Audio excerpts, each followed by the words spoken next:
Ah, il y avait aussi l'interdiction de parler en breton. Moi, je me rappelle m'être promené dans la cour avec le sabot dans la main, hein. Ah ouais.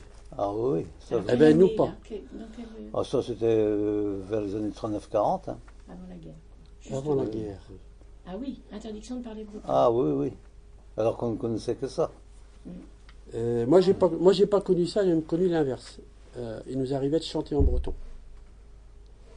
Pour préparer par exemple le certificat, il y avait le certificat d'études primaires, j'allais dire de l'éducation nationale, Ouais. et l'enseignement libre avait Exact. créé à côté un certificat Oui. d'études dit religieux. Et le premier, on ne le passait qu'à 14 ans, il fallait avoir les 14 ans. L'autre, on pouvait le passer quand on était rendu au bout du primaire, même si on était à 13 ans, 12 ans. D'accord. Et pour celui-là, moi je me rappelle très bien qu'on avait appris des chansons en breton. Et, Ouais. comme preuve que peut-être que les esprits avaient bougé, nous on apprenait le catéchisme en français. C'est un système de questions-réponses. Parce qu'on arrivait à manipuler le français à peu près correctement, plus ou moins bien.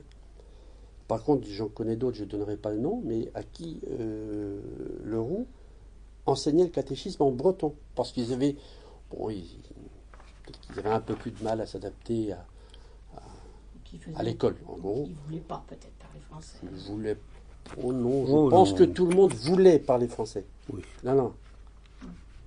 Oh, on n'est pas, Oui, on oui, est je en, comprends, on est au demi-siècle c'est- passé, hein.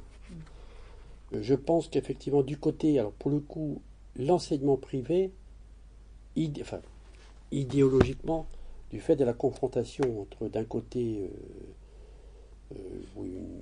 une église, enfin, l'église officielle, au moins dans ses structures, et d'un autre côté, l'État, à partir des années 1880, l'église, évidemment, a plutôt encouragé toutes les manifestations d'autonomie.